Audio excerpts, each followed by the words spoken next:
Shalom. Ya, mungkin cuaca hari ini kurang mendukung, tapi kita percaya bahwa kita yang berniat untuk datang beribadah, Tuhan pasti buka jalan. Amin. Dan kita bisa berada di tempat ini semua karena anugerah yang daripada Tuhan. Mari kita mau mempersiapkan hati kita mau masuk dalam hadirat Tuhan lebih lagi. Kita jumpai Tuhan di tahtanya yang kudus. Mari kita berdoa. Terima kasih Tuhan, terima kasih Yesus. Untuk hari ini Tuhan, kami berada di tempat ini sebagaimana kami ada Tuhan. Untuk menyenangkan Engkau Tuhan, untuk mengasihi Engkau Tuhan. Dan biarlah pada hari ini Tuhan kami boleh menikmati Engkau. Kami boleh berada di hadirat-Mu yang kudus Tuhan. Dan boleh bertemu secara pribadi dengan Engkau Tuhan. Membawa korban pujian kami Tuhan, membawa ucapan syukur kami Tuhan. Dan mengucap syukur karena Engkau sungguh baik dalam hidup kami. Ini kami Tuhan, umat-Mu yang Kau kasih. Biarlah kami terus Kau limpahi dengan kasih-Mu Tuhan. Sepanjang hidup kami Tuhan, kami mengucap syukur di dalam satu nama Tuhan Yesus Kristus. Haleluya. Amin. Mari kita angkat hati kita, katakan.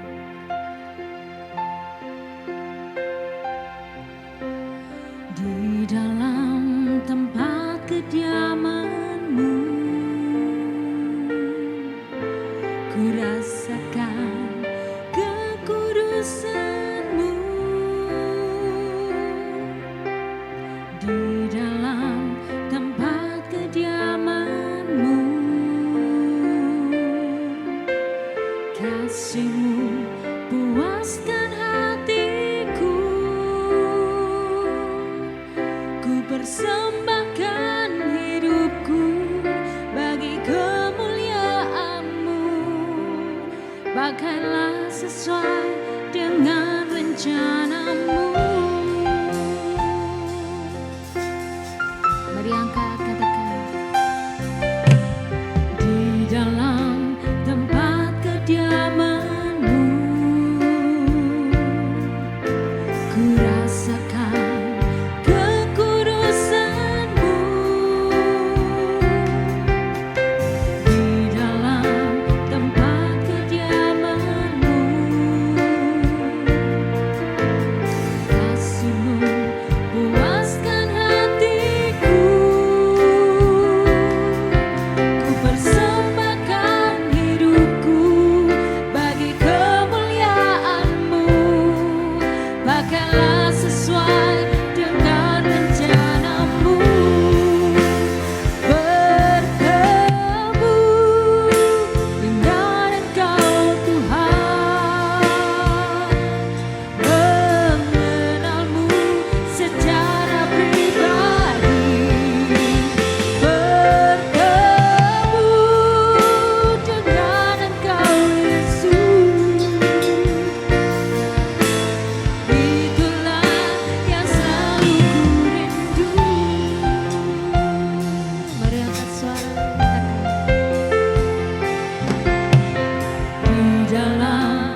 Dari hadirat-Mu itu Tuhan, kami menemukan perlindungan, kami menemukan kepuasan kami yang sejati Tuhan.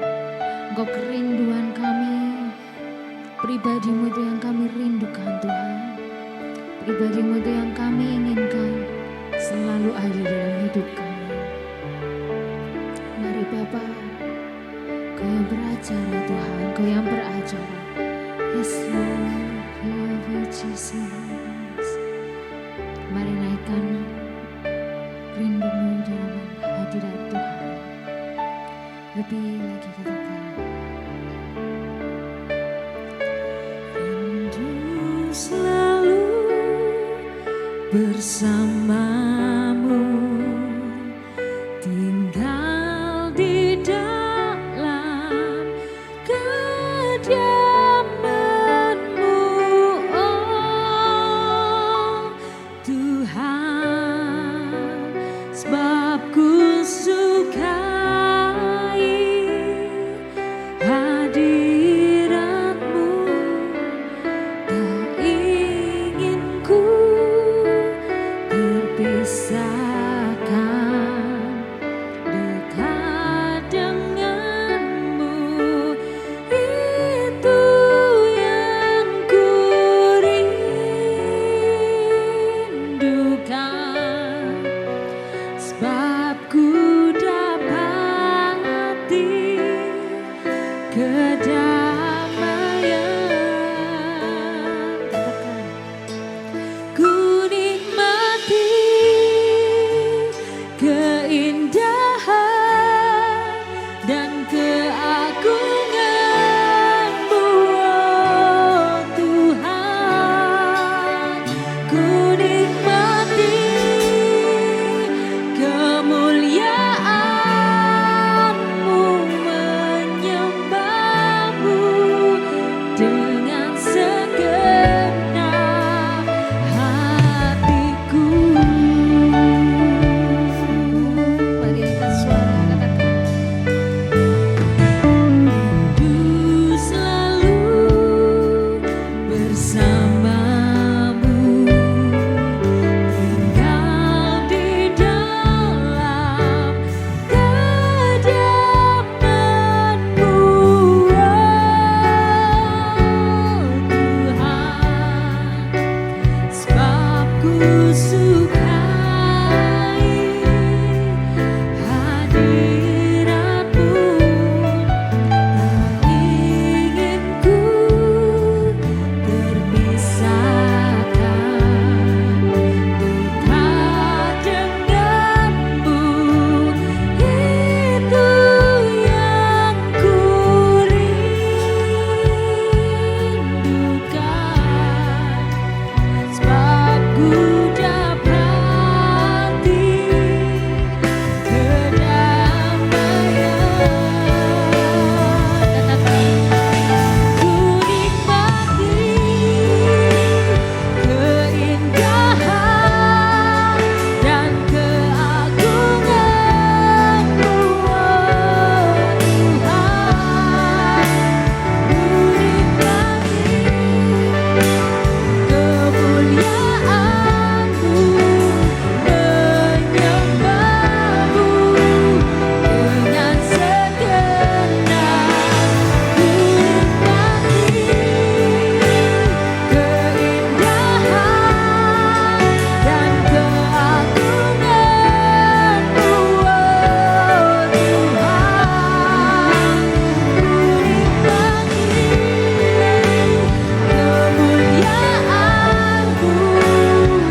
bersyukur karena Engkau Allah yang selalu ada untuk kami Tuhan. Kami mengucap syukur di dalam satu nama Tuhan Yesus Kristus. Yang siap bersuka cita katakan bersama.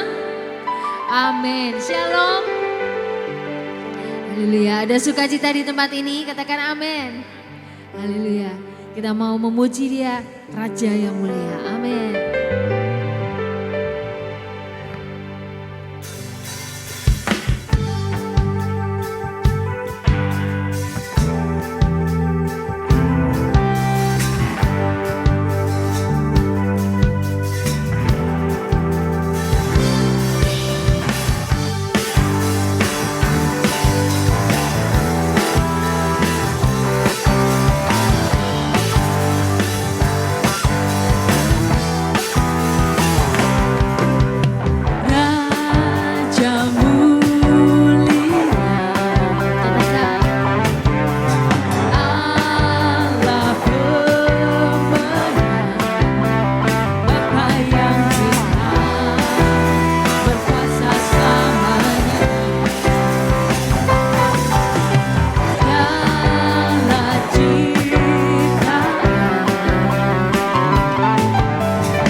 Surga bumi menyembah sorak-sorai. Bagi siapa? Kemuliaan bagi Allah yang berkuasa selamanya. Kaulah Tuhan, kaulah Raja, surga bumi sorak-sorai kemenangan bagi Raja mulia. Kemuliaan bagi Allah yang berkuasa selamanya.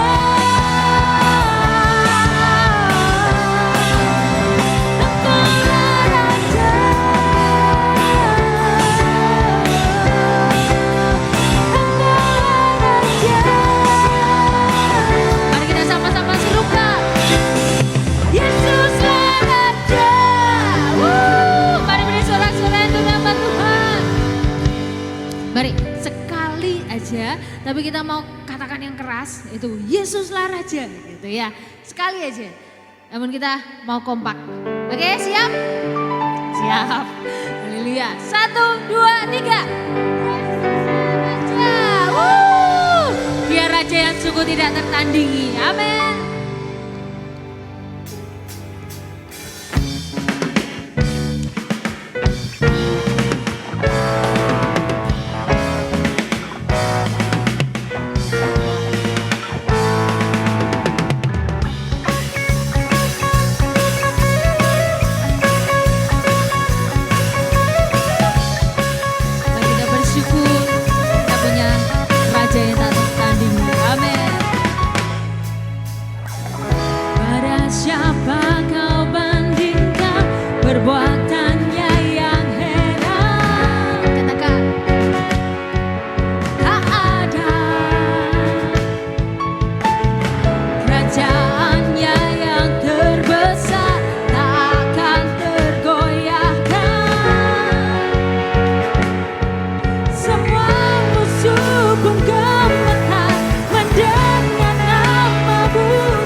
Amin.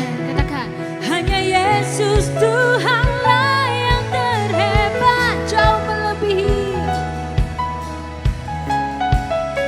dari penguasa di dunia. Kerajaan-Mu kekal, sungguh.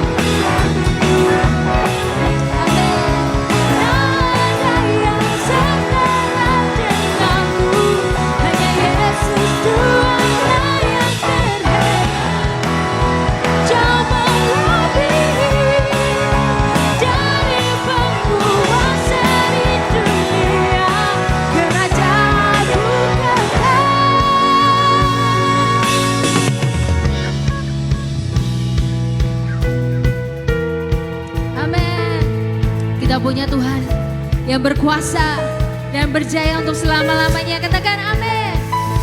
Haleluya.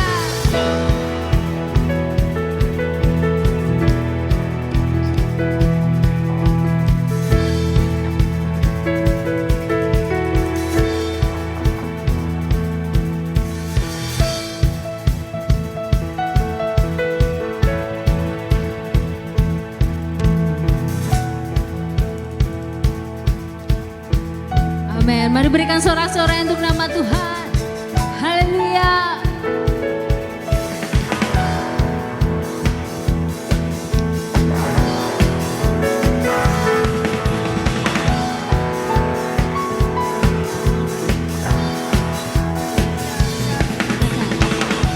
Lukis cakrawala, merangkai jagat raya, pencipta alam semesta, pemilik kehidupan yang sanggup menyamakan jalan-jalan kebenaran. Kami rindukan kuasa lawatan-Mu, kebangkitan pasti terjadi. Oh, oh, oh, datanglah dan bertanda, kuat dan berkuasa, saat hati bersatu, menaikkan pujian, belenggu dipatahkan, mujizat dinyatakan. Katakan, Great is our God.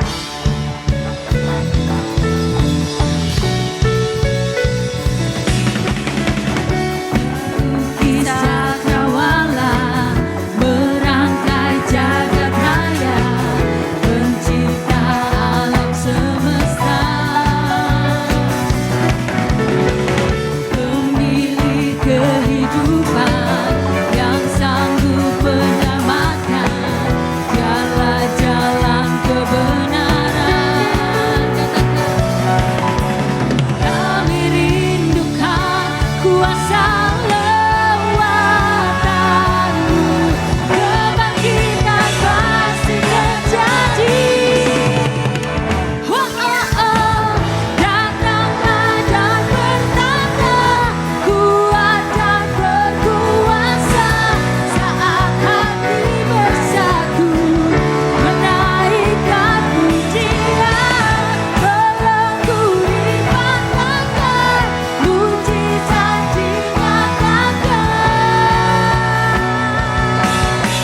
Great is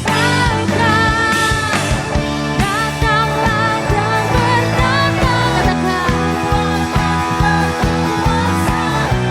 Datanglah dan bertanda, katakan, saat hati bersatu, menaikkan pujian, belenggu dipatahkan, mujizat dinyatakan. Great is our God. Datanglah dan bertata, katakan, dan berkuasa, saat hati bersatu, menaikkan pujian, belenggu dipatahkan, mujizat dinyatakan. Great is our God. Datanglah dan bertata, kuat dan berkuasa, saat hati bersatu, menaikkan pujian, belenggu dipatahkan, mujizat dinyatakan. Great is our God. Say, great is our God. One more. Great is our God. Mari beri sorak-sorai untuk nama Tuhan. Haleluya. Kita punya Tuhan yang luar biasa. Amin. Silakan duduk kembali saudara yang kasih Tuhan.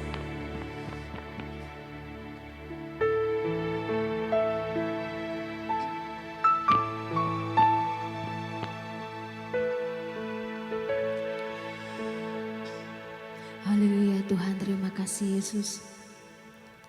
Kami memiliki Engkau dalam hidup kami Tuhan. Dan itu lebih dari cukup. More than enough you are for me, for us Lord. Kami memiliki Engkau Tuhan. Kami memiliki kehidupan di dalam Engkau, dalam segala kelimpahan. Kami mengucap syukur Tuhan. Kami mau mengingatkan diri kami untuk selalu bersyukur. Sebab Kau Allah yang setia. Dalam segala musim hidup kami, Kau tetap Allah. Tiada duanya.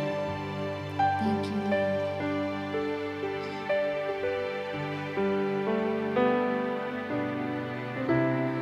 Dengan apa Kau membalas kasih-Mu yang ku terima dari-Mu? Dengan apa ku membalas cinta-Mu? Katakan, Oh Yesusku, katakan, ku mau selalu bersyukur, selalu bersyukur. Kau Tuhan yang setia, yang selalu menopang. Ku mau selalu bersyukur, selalu bersyukur. Kau Bapakku yang setia. mari angkat suaramu, katakan. Dengan apa ku membalas kasih-Mu Yang ku terima dari-Mu? Dengan apa Tuhan? Dengan apa ku membalas cinta-Mu? katakan, Oh Yesusku, ku mau selalu bersyukur, selalu bersyukur. Kau Tuhan yang setia, yang selalu menopang. Ku mau selalu bersyukur, selalu bersyukur. Kau Bapakku yang setia. Ku mau selalu bersyukur, selalu bersyukur. Kau Tuhan yang setia, yang selalu menopang. Ku mau selalu bersyukur, selalu bersyukur. Kau Bapakku yang setia. mari sekali lagi angkat suara, katakan. Dengan apa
Bapa kami yang setia Tuhan, Bapa yang tidak pernah meninggalkan hidup kami. Sampai detik hari ini Tuhan, kami masih ada tetap karena kasih karunia-Mu, karena anugerah-Mu, karena kesetiaan-Mu Tuhan. Kau yang senantiasa menjaga hidup kami Tuhan. Hingga pada sore malam hari ini Tuhan, kami berkumpul bersama-sama Tuhan, untuk menaikkan pujian, penyembahan, syukur yang kami naikkan di hadapan-Mu Tuhan. Biarlah pujian kami boleh menyenangkan hati-Mu Tuhan sore hari ini Tuhan. Boleh berbau harum sebagai dupa persembahan yang hidup, yang kudus dan berkenan kepadamu Bapa.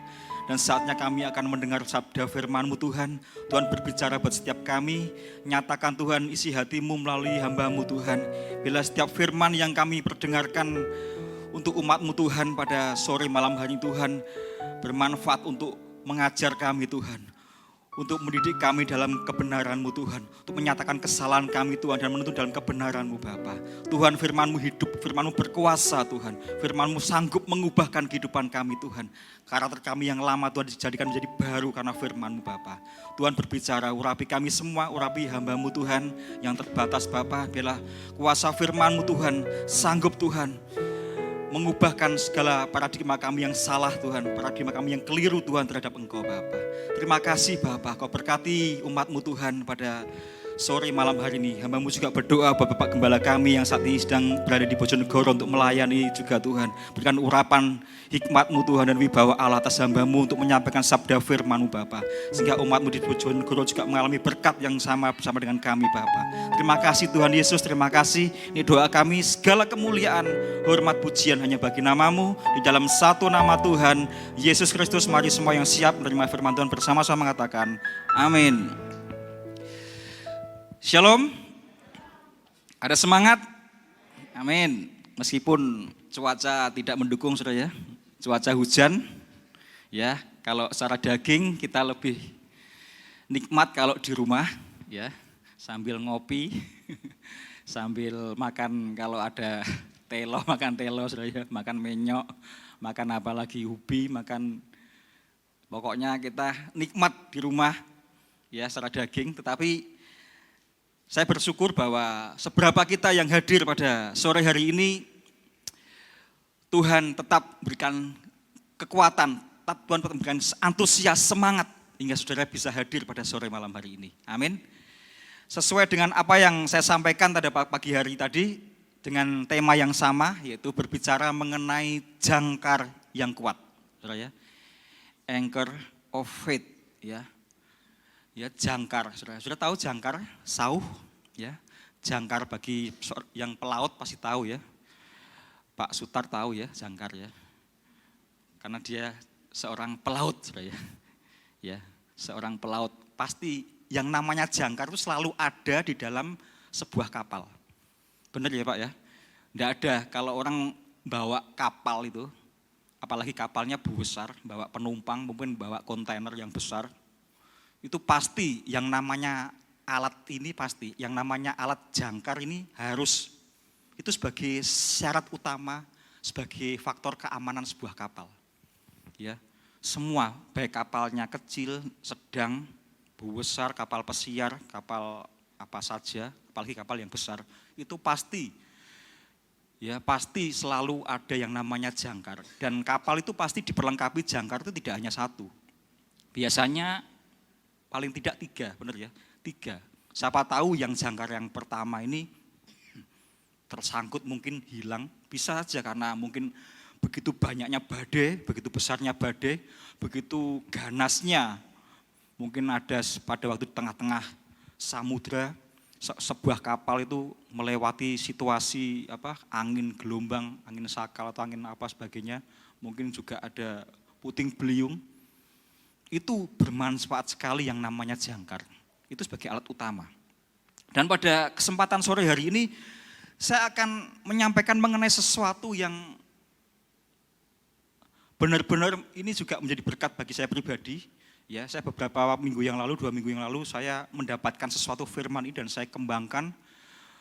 Dan saya sampaikan kepada Bapak Ibu Saudara sekalian, sama dengan tema yang pernah disampaikan oleh Bapak Gembala mengenai kita jangan sampai terseret dengan berbagai-bagai pengajaran. Dalam kitab 2 Korintus 3 ayat 18, ya, 2 minggu yang lalu Bapak David sampaikan mengenai jangan sampai iman kita tuh tergeser, terseret dengan berbagai-bagai pengajaran. Ya, orang yang namanya tersesat, terseret itu pasti orang yang anak-anak, ya, tidak punya pendirian. Orang yang mudah diombang-ambingkan itu orang yang mudah dipengaruhi, itu orang yang mudah dibohongi, itu orang yang tidak punya dasar yang benar mengenai firman Tuhan. Saya berbicara pada sore hari ini, berbicara bukan dengan orang yang di luar Tuhan, tetapi dengan orang yang sudah percaya kepada Tuhan Yesus. Ya. Dan pada malam hari ini sama dengan apa yang disampaikan oleh Rasul Paulus bahwa dikatakan bahwa iman, pengharapan dan kasih itu adalah suatu 3 elemen yang harus ada di dalam kehidupan orang percaya. Ya. Di dalam kitab 1 Korintus pasal yang 13 ya. Ini angka, kalau orang dunia kata angka sial ya, 13 ya. Dikatakan demikianlah tinggal ketiga hal ini, yaitu iman, pengharapan dan kasih, dan yang paling besar diantaranya ialah kasih. 3 elemen ini yang selalu dibahas oleh beberapa hamba Tuhan ya. Iman, pengharapan dan kasih. Dan malam hari ini saya hubungkan antara iman dan pengharapan.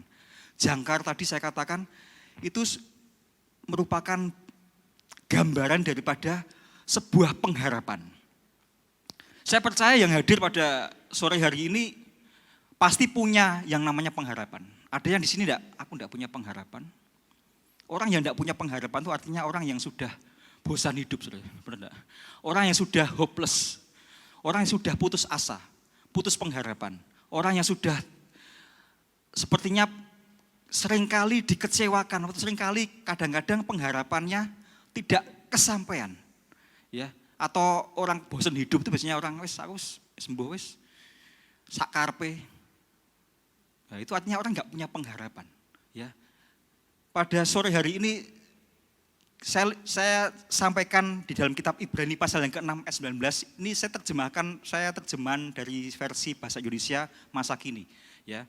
Kenapa saya sampaikan ini? Karena kadang-kadang terjemahan baru itu saya kurang begitu mengerti. Saya coba compare, saya coba bandingkan, ya. Puji Tuhan kalau saudara punya gadget itu dalam Alkitab itu banyak versi-versi. Saudara bisa belajar. Kalau mungkin saudara tidak mengerti tentang satu ayat terjemahan baru, saudara nanti bisa compare dengan terjemahan yang lainnya. Mungkin firman Allah yang hidup, mungkin bisa bahasa Indonesia sehari-hari, ada versi yang mudah dibaca, atau mungkin yang kalau saudara paham bahasa Inggris, saudara bisa buka di dalam translate bahasa Inggris, dalam King James Version atau dalam Bible apa itu yang biasa itu yang banyak lah, NET kalau nggak salah ya. NLT itu banyak sekali yang di-compare. Jadi kita mengerti, oh maksudnya demikian. Pada malam hari ini saya sampaikan dari versi bahasa Indonesia masa kini. Sudah lihat, perhatikan. Harapan kita dikatakan itu seperti jangkar yang tertanam sangat dalam dan merupakan pegangan yang kuat dan aman bagi hidup kita. Harapan itu menembus gorden ruang maha suci di rumah Tuhan di surga. Gorden itu kan tirai, ya kalau terjemahan lain mengatakan tirai. Tapi dalam versi bahasa Indonesia masa kini dikatakan menembus gorden ruang maha suci. Saudara, dikatakan harapan kita itu seperti jangkar. Ya. Jangkar, ya. Tadi awal saya katakan bahwa kapal, ya. Kapal itu gambarannya ibaratnya hidup kita. Kapal kita sepertinya kita tuh seperti sebuah kapal. Hidup kita seperti sebuah kapal. Dan maka dibutuhkan yang namanya harapan, yang namanya jangkar. Saudara tahu harapan itu apa, saudara? Ya, saya lanjutkan yang ayat 20 ya. Yesus sudah merintis jalan ke tempat itu untuk kita dan sudah masuk ke sana menjadi imam agung kita untuk selama-lamanya seperti imam Melkisedek. Nah, ini terjemahan yang lainnya, terjemahan sederhana Indonesia dikatakan, biarlah harapan kita itu berfungsi seperti sebuah jangkar yang kuat dan aman bagi diri kita sendiri. Supaya kita dikuatkan dan tidak terbawa arus apapun. Karena pengharapan kita sebenarnya adalah Yesus sendiri yang sudah membuka jalan bagi kita. Atau perintis ke dalam ruang maha kudus di rumah Allah di surga. Ini versi terjemahan yang lainnya mengatakan bahwa harapan itu berfungsi seperti sebuah jangkar yang kuat. Ketika harapan kita kuat, kita aman. Dikatakan aman untuk diri kita sendiri. Supaya apa, saudara? Supaya kita tidak terbawa arus apapun.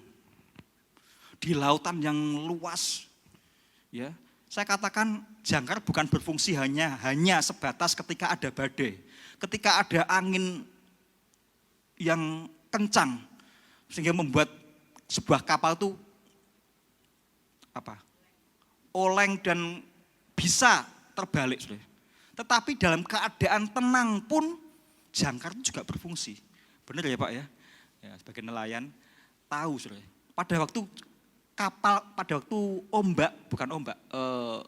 airnya tenang, jangkar pun juga berfungsi untuk menambatkan sebuah kapal supaya tidak terbawa oleh arus. Ayat ini mengatakan bahwa jangkar yang kuat dan aman. Makanya nomor 1 seorang pelaut pasti gimana jangkarnya, siap enggak? Dicek dulu. Jangkar itu juga bukan hanya sebuah jangkar aja. Nanti saya terangkan. Jangkar itu harus dikaitkan dengan yang namanya rantai atau tali. Kalau zamannya Yesus itu kan tali yang kuat. Ya. Tidak ada jangkar, cuma jangkar itu dicemplungkan ke air plung gitu. Hilang sudah. Pasti dikaitkan yang namanya dengan rantai. Ya. Supaya apa? Dikatakan tidak terbawa arus apapun. Hari-hari ini kita banyak, kalau seringkali disinggung oleh hamba Tuhan di tempat ini, bahwa hati-hati dengan pengajaran-pengajaran yang seringkali ada di YouTube, yang tidak bertanggung jawab, yang seringkali menyimpang. Ya, kadang-kadang pengajarannya membingungkan.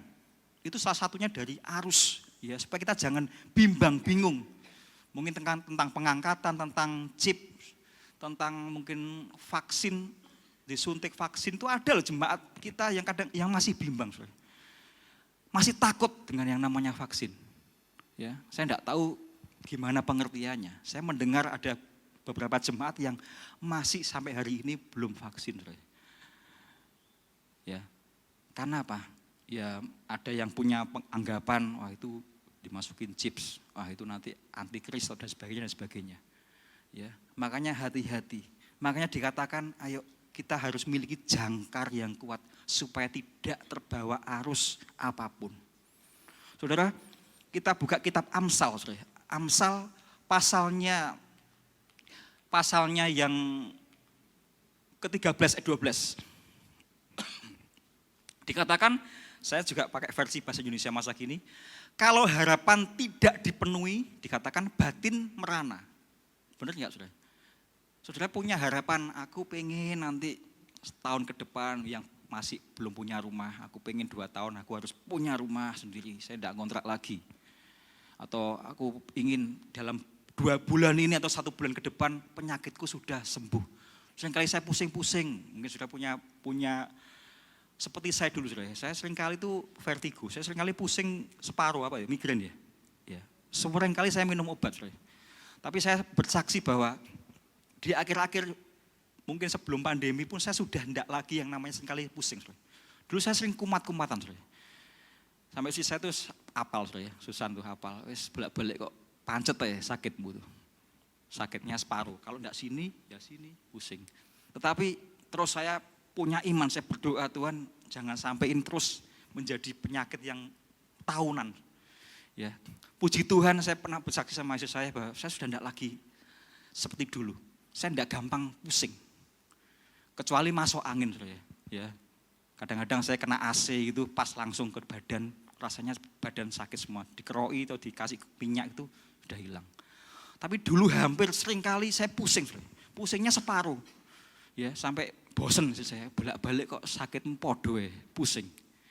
Puji Tuhan sampai hari ini saya tidak pernah lagi sudah. Amin. Itu bukti saya punya iman, saya punya harapan saya bisa sembuh. Makanya dikatakan banyak orang hari-hari ini mengalami sakit hati. Kenapa? Jiwanya merana, batinnya merana. Karena harapannya tidak terpenuhi. Harapannya tidak kesampaian.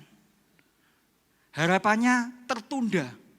Harapannya aku pengen ini kok terjadi ini. Mungkin bagi yang masih belum punya pasangan hidup, berharap aku tahun depan atau berapa bulan lagi aku sudah punya pasangan. Ya, aku pengen menikah. Yang diharap-harapkan belum sampai. Bisa jiwanya merana. Rasanya sudah hopeless. Sudah tidak punya harapan. Orang yang kalau tidak punya harapan itu tidak ada semangat. Benar nggak saudara? Orang yang tidak punya harapan itu rasanya sudah, wis buat apa? Tenanan Buat apa melayani? Mungkin yang sudah melayanan. Diuji dengan yang namanya pengharapan. Ada mungkin orang mana kamu ikut Tuhan tahunan kok hidupmu seperti itu biasa aja. Kamu masih sakit-sakitan. Itu tantangan. Ya, makanya dikatakan Amsal tidak salah sudah mengatakan bahwa kalau harapan tidak dipenuhi itu pasti batinnya merana, jiwanya sakit. Ya. Heart sick. Ya, hatinya sakit. Makanya kalau banyak orang mengalami orang yang bunuh diri, orang yang mengakhiri hidupnya itu karena batinnya merana. Kenapa? Pengharapannya tidak tersampai, tidak kesampaian. Saudara, harapan itu berbicara mengenai masa depan, berbicara mengenai suatu penantian. Ya, suatu penantian atau keinginan yang baik. Tidak ada orang namanya harapan tuh keinginannya jelek. Benar enggak, Saudara? Harapan itu pasti selalu yang baik. Aku berharap anak-anakku nanti setelah lulus kuliah dapat pekerjaan yang baik. Nah, itu harapannya berharap supaya anaknya sukses, itu harapan yang baik. Aku berharap pekerjaanku terus naik. Aku dipromosikan naik level. Mungkin dari yang karyawan biasa naik dan menjadi direktur. Mungkin naik lagi menjadi apa? Direktur saya. Apa Pak Luki direktur? Habis direktur apa? Komisaris utama. Bahkan bisa jadi pemegang saham. Ya, bagian dari berapa persen. Karena dia punya uang untuk membeli sahamnya. Mungkin 2% sahamnya aku beli. Mungkin apa yang kita kerjakan selalu berhasil. Wah, aku banyak relasi, aku punya banyak relasi, aku dikenal. Ya. Aku banyak orang berurusan dengan aku, membutuhkan aku. Seperti Pak Heri ini sebagai pengacara, banyak yang datang kepada dia. Berharap itu harapan yang baik supaya banyak kasus-kasus yang ditanganinya supaya sukses. Itu harapan-harapan yang baik, masa ke depan. Harapan itu juga berbicara mengenai apa, Saudara? Kadang-kadang kita tidak lagi doa. Sudah terlalu lama aku doa, sudah bertahun-tahun kok belum terjadi sesuatu yang aku harapkan. Harapan itu berbicara juga mengenai menghidupkan doa-doa kita. Orang yang ingin harapannya terjadi itu doanya lebih lagi, Saudara, kencang lagi, Saudara. Doanya lebih giat lagi. Membuat seseorang juga bertahan. Ya, kalau sudah mungkin mengunjungi orang sakit di rumah sakit, biasanya kan kita terakhir mau pulang kan cepat sembuh ya. Ya sudah, enggak usah banyak pikiran. Pokoknya disenangkan aja, makan yang banyak. Paling kan nasihatnya itu. Setelah kita doa, ya jangan mikir-mikir yang jelek, pikiran yang positif aja. Ya, bersuka cita. Ya. Orang yang dengar yang sakit pasti punya harapan. Aduh. Nah, itu artinya harapan tuh berbicara membuat seseorang tuh apa Saudara? Bertahan lebih lama lagi. Oh, aku dikuatkan. Oh, aku kuat. Imannya bangkit lagi. Makanya Saudara, pakai mulut kita untuk bisa membuat orang tuh punya harapan lagi, bangkit lagi imannya. Jangan kita ya sudahlah, gimana lagi dokter sudah kasih vonis gini ya tinggal tunggu waktu. Ya sudah, kalau yang sakit dengar itu langsung aduh, ngitung hari Senin Selasa. Mungkin di vonis dokter umurmu kurang seminggu. Dia datang mengunjungi orang sakit bukan cuma menguatkan tambah ya lah.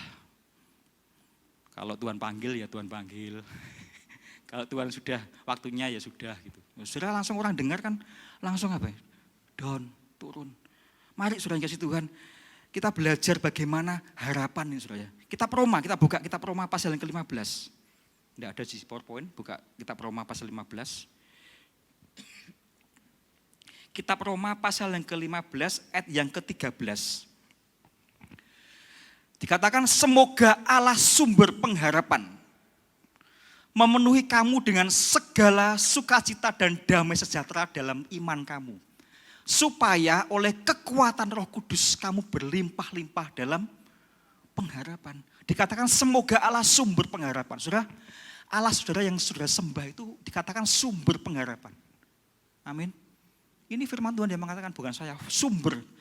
Sumber itu tidak ada habisnya. Menyumber terus. Kalau kita percaya apa yang kita sembah, berarti kita tidak pernah habis yang namanya pengharapan. Dikatakan tadi loh Saudara, coba masih ke Roma, coba buka dulu ayatnya. Roma 15 tadi dikatakan bahwa Allah yang kita sembah itu adalah Allah yang punya sumber pengharapan. Berarti sebuah sumber yang tidak pernah habis, selalu ada harapan. Ya. Jadi kita sebagai orang Kristen seharusnya kita tidak boleh kehilangan yang namanya pengharapan. Ya, meskipun kita saat ini sedang mengalami masa-masa yang susah, sukar, ya, gambarannya kita tuh di perahu yang berbeda tapi badainya sama. Ya, mari kita coba berimajinasi. Kita sama-sama ada di tengah-tengah lautan. Masing-masing kapalnya berbeda-beda. Tapi badainya, gelombangnya ya sama. Ya tinggal kita jangkar kita terus saja. Pengharapan kita kuat apa enggak? Kita berpegang teguh apa enggak? Jangan sampai kita terseret oleh gelombang pasang masalah demi masalah. Dikatakan kita sumber pengharapan. Memenuhi kamu dengan segala sukacita dan damai sejahtera dalam iman kamu. Kalau kita punya iman, kalau kita punya pengharapan yang kuat, kita mengalami sukacita dan damai sejahtera. Katakan amin. Ayat ini mengatakan, meskipun kita sedang ada di dalam badai permasalahan, asal kita punya iman, dikatakan kita punya pengharapan, kita tetap yang namanya sukacita dan damai sejahtera itu selalu ada dalam kehidupan kita. Dan dikatakan supaya oleh kekuatan Roh Kudus kamu berlimpah-limpah. Bukan hanya sesatu pengharapan, tapi berlimpah-limpah. Limpah itu bagaimana, saudara?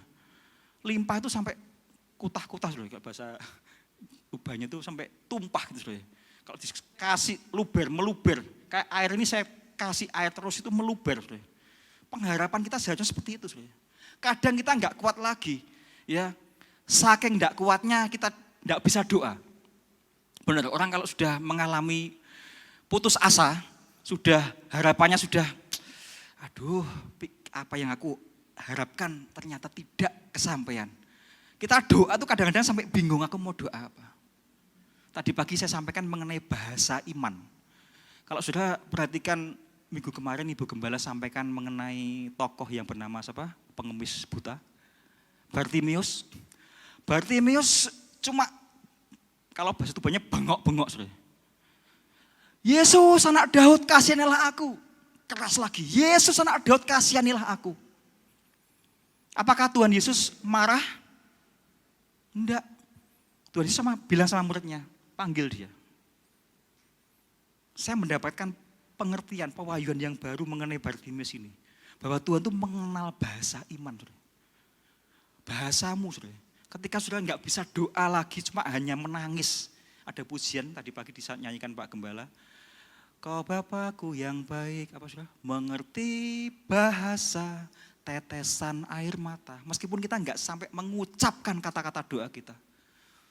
Ketika kita punya iman, asal sepatah kata yang Tuhan ucapkan, terjadi sesuatu yang luar biasa. Bartimius mengalami sudah. Dia cuma bengok-bengok sama Tuhan. Yesus anak Daud kasihanlah aku, Yesus anak Daud kasihanlah aku. Yang lainnya bilang, hus, diam. Ngerameni, kalau bahasa Tuban ngomong, cuk ngerame-rame. Ngerameni. Orang lain enggak ngerti bahasa imannya Bartimius, tapi Tuhan ngerti. Coba saya bayangkan ketika misalnya Bapak Ibu Saudara pergi mungkin ke negara lain. Negara lain kan bahasanya enggak Indonesia. Kemana? Korea atau Jepang misalnya. Saudara pergi berdua suami istri, jalan-jalan ke mall, enggak tahu di Tokyo, di kota mana itu ya, di mall rame gitu ya. Saudara lagi asik ngomong-ngomong ngobrol sama suami istri, saudara ngomong. Suatu ketika di tengah kerumunan di mall kan banyak orang itu. Tiba-tiba ada suara gini, saudara. Duh wapi opo iku? Ya, saudara mesti nengok enggak, saudara? Duh, ono suara niki kok saya kenal orang ini. Maksudnya apa, saudara? Bahasanya sama. Iki lak wong Tuban nih. Sudah di Jepang kan, masa orang Jepang ngomong duh api. Nah, itu kan sudah mesti paling enggak duh, iki ono wong Tuban di Jepang, sama kayak aku. Benar enggak, saudara? Tuhan itu demikian, mungkin bagi orang-orang yang di sekitar Bartimius enggak ngerti. Kowe bengok-bengok itu lha opo? Tapi Tuhan mengenal bahasanya. Meskipun cuma kasihanlah aku, Yesus anak Daud kasihanlah aku. Seperti saya gambarkan tadi, ketika misal saya pergi ke Jepang, ke mall, di kerumunan orang banyak, tiba-tiba saya dengar, wapi gak mupakat mbok wapi loh. Maksud itu orang Belanda, loh ini orang Tuban ndi mau, gitu. Sudah mesti nengok melihat, sama saya gambarkan seperti itu, sudah. Benar nggak bahasa iman? Makanya Tuhan melihat Bartimius itu Tuhan berbicara pada Yesus, pada ngomong sama muridnya, panggil orang itu. Panggil. Dia ngerti bagaimana dia ingin disembuhkan. Ya. Sama nanti saya sampaikan mengenai wanita yang 12 tahun mengalami sakit pendarahan. Loh, sudah 12 tahun tuh waktu yang singkat apa yang lama? Ada yang sini sakit 5 tahun, setahun. Seperti saya sakit pusing itu tahunan sudah. Enggak tahu, saya enggak ngitung, tapi saya sering kali pusing. Ya, sampai istri saya ngomong bosen bolak-balik penyakitmu kok iku we. Ya, ini 12 tahun sudah. Ada yang ngalami sakit lebih dari 5 tahun. Tapi ini sakitnya parah loh sudah, pendarahan. Ya. Kalau orang wanita itu menstruasi ya, head ya, sakit head ya. Sakit pendarahan, menstruasi. Loh, 12 tahun itu bukan waktu yang singkat, sudah. Coba kita buka Markus pasal yang kelima. Di situ tidak ada di PowerPoint. Markus 5 ayat yang ke-25. Dikatakan adalah di situ seorang perempuan yang sudah 12 tahun lamanya menderita sakit pendarahan. Ia telah berulang-ulang, saya ulangi ya, ia telah berulang-ulang diobati oleh berbagai tabib, sehingga telah dihabiskannya semua yang ada padanya, namun sama sekali tidak ada faedahnya, malah sebaliknya keadaannya makin memburuk. Saudara, Alkitab memang tidak detail menceritakan mengenai figur wanita ini, cukup dikatakan cuma wanita pendarahan yang sakit 12 tahun. Ya, tapi Alkitab secara detail menerangkan mengenai situasi pada waktu itu. Ya, saudara lihat bagaimana kondisi wanita itu. Kalau saya tanya saudara, kira-kira wanita ini kaya apa miskin? Berulang-ulang diobati oleh berbagai tabib. Kalau saya gambarkan sekarang ini orang wanita ini kaya, saudara. Mungkin saudara yang sakit dengar ada dokter yang canggih, yang hebat. Di Jakarta ada dokter yang wah pokoknya tangannya tuh tangan ajaib, tangannya mudah untuk menyembuhkan. Yang sakit datang ke Jakarta, ternyata tidak sembuh. Dengar lagi ada dokter lagi, punya uang kok saudara. Di sana, di luar negeri aja, di Singapura. Pergi ke Singapura, pasti ada uang, pergi sana. Semangat, punya imannya naik lagi. Sampai berobat ke Singapura, tidak ada hasilnya. Pulang lagi ke Indonesia, uangnya kan sudah keluar lagi. Turun lagi imannya. Sampai 12 tahun sudah, bayangkan. Sampai dikatakan Alkitab, namun sama sekali tidak ada faedahnya, malah sebaliknya keadaannya makin memburuk. Pergi ke tadi Jakarta tidak berhasil. Ke Singapura nggak berhasil, pergi lagi.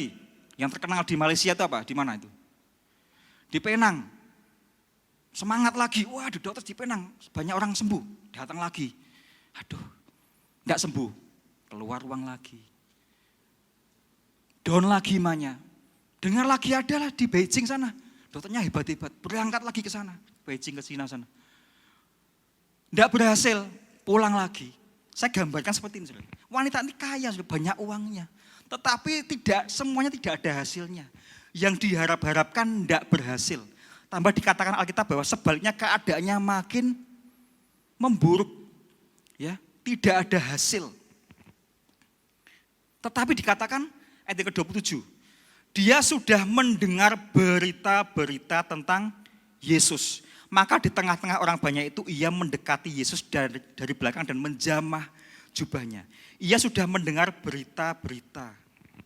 Berita-berita itu banyak, bukan berita-berita. Artinya Yesus sudah terkenal pada waktu itu. Dia sudah mendengar. Ini poinnya, saudara. Ya. Iman timbul dari pendengaran oleh firman Kristus. Kembali ke PowerPoint, coba buka PowerPoint-nya. Saya akan menerangkan hal ini. Wanita tadi itu kenapa kok timbul iman? Karena dia sudah mendengar berita-berita tentang Yesus. Tidak tahu siapa, tidak dicatat Alkitab bahwa dia banyak mendengar bagaimana Yesus menyembuhkan, Yesus membawa mujizat, Yesus punya banyak kesaksian-kesaksian. Mungkin melalui orang, perkataannya orang, melalui siapa yang beri nasihat, atau apapun juga. Tapi paling tidak wanita ini sudah mendengar berkali-kali mengenai berita mengenai Yesus. Tadi saya katakan bahwa iman timbul dari pendengaran. Wanita itu timbul iman. Saudara, kata timbul saya garis bawahi, saudara. Ya, timbul. Kalau saya gambarkan seperti ini, saudara. Ini sebuah sungai atau air. Ada yang tenggelam, saudara. Pasti akan ada yang timbul, saudara. Ya, masuk dasar, timbul. Sama dengan firman. Ketika kita menenggelamkan firman, kita mendengar firman, kita tenggelamkan dalam hidup kita. Kita download, kalau saya pakai bahasa komputer, saya download. Ya, saya ambil, saya serap firman Tuhan, saya dengar, saya serap firman Tuhan. Suatu saat ketika saudara perlu, yang namanya firman akan muncul. Saudara. Kekuatan itu akan muncul. Tidak tahu kapan, makanya jangan kita segan-segan kita membaca firman, kita mendengar firman Tuhan. Ya, kita buka lebar-lebar telinga hati kita untuk kita serap semua firman yang masuk dalam hidup kita. Saatnya nanti Roh Kudus akan mengingatkan. Sudah dikatakan ayat yang Yohanes 14:26 dikatakan, tetapi penghibur itu yaitu Roh Kudus yang akan diutus oleh Bapa dalam namaku. Dialah yang akan apa? Mengajarkan segala sesuatu kepadamu dan akan apa? Mengingatkan kamu akan semua yang telah kukatakan kepadamu. Tidak percuma kita banyak mendengar firman, tidak percuma kita membaca firman Tuhan. Saatnya nanti Roh Kudus akan berbicara mengingatkan kita. Ketika kita sedang mengalami masa situasi yang mungkin kita sudah kepepet, kita sudah tidak ada pengharapan lagi, maka timbul iman. Sama seperti wanita 12 tahun ini. Dia mendengar berita-berita tentang Yesus, maka timbul imannya. Maka dia katakan bahwa asalku jamah saja aku akan sembuh. Saudara bayangkan situasi pada waktu itu, rombongannya Yesus ya. Yesus dikelilingi oleh banyak sampai berbondong-bondong, sampai berdesak-desakan. Alkitab tulis bahwa Yesus berdesak, orang-orang banyak berdesak-desakan, berbondong-bondong mengikuti Yesus. Untuk ke rumahnya siapa? Pada waktu itu, ke rumahnya Yairus. Di tengah jalan dia ketemu dengan yang namanya wanita yang sakit 12 tahun pendarahan ini. Saudara. Bayangkan, kalau orang yang mau cepat-cepat ingin mengobati orang sakit, jalannya cepat apa lambat, saudara? Cepat, apalagi Yairus mohon-mohon dengan sangat kepada Yesus. Anakku sudah mau mati, anakku sudah sekarat. Kalau bahasa saya sekarat, sudah hampir mati. Pasti Yesus dengan cepat-cepat segera untuk menuju ke rumahnya Yairus pada waktu itu. Bayangkan bagaimana wanita itu dengan respon yang cepat, dengan iman, ya. Iman tanpa perbuatan dikatakan Yakobus apa? Mati. Dia melangkah dulu. Wes pokoknya aku meskipun di kerumunan orang banyak aku jamah jubahnya. Pertanyaannya saya baca dari ayat ini, ayat Markus 5 ini. Dari mana? Siapa yang membangkitkan pengharapan atau imannya wanita ini? Ya, saya merenungkan dari perkataannya wanita tadi, asalku jamah saja aku akan sembuh. Asalku jamah saja jubah Yesus aku pasti sembuh. Dari mana perkataan itu timbul? Ya, saya menemukan dalam kitab Ibrani 12. Ibrani pasal yang ke-12 ayat yang ke-2a. Bahasa Indonesia masa kini dikatakan, hendaklah pandangan kita tertuju kepada Yesus. Sebab apa? Dialah yang membangkitkan iman kita dan memeliharanya dari permulaan sampai akhir. Wanita tersebut timbulnya iman ya dari Yesus sendiri, saudara. Dikatakan dialah yang membangkitkan iman kita. Yesus itu alfa dan omega. Amin. Dia yang memulai, dia yang mengakhiri sampai tuntas. Sampai finishing well. Sampai tuntas. Dia dikatakan sebagai imam besar. Dia turut merasakan kelemahan-kelemahan kita. Kitab Ibrani mengatakan, makanya Yesus tahu bahasa imannya wanita itu. Meskipun secara jasmani dia tidak melihat secara langsung. Tetapi ketika dia wanita itu menjamah jubahnya, ada sesuatu dikatakan Yesus, ada satu tenaga yang keluar. Saudara, ini Yesus melihat bahasa iman seseorang. Makanya selama ada iman, pasti ada pengharapan. Amin.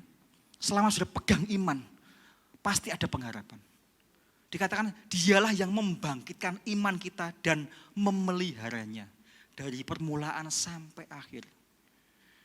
Kita patut bersyukur kita punya Yesus yang luar biasa. Sebagai imam besar.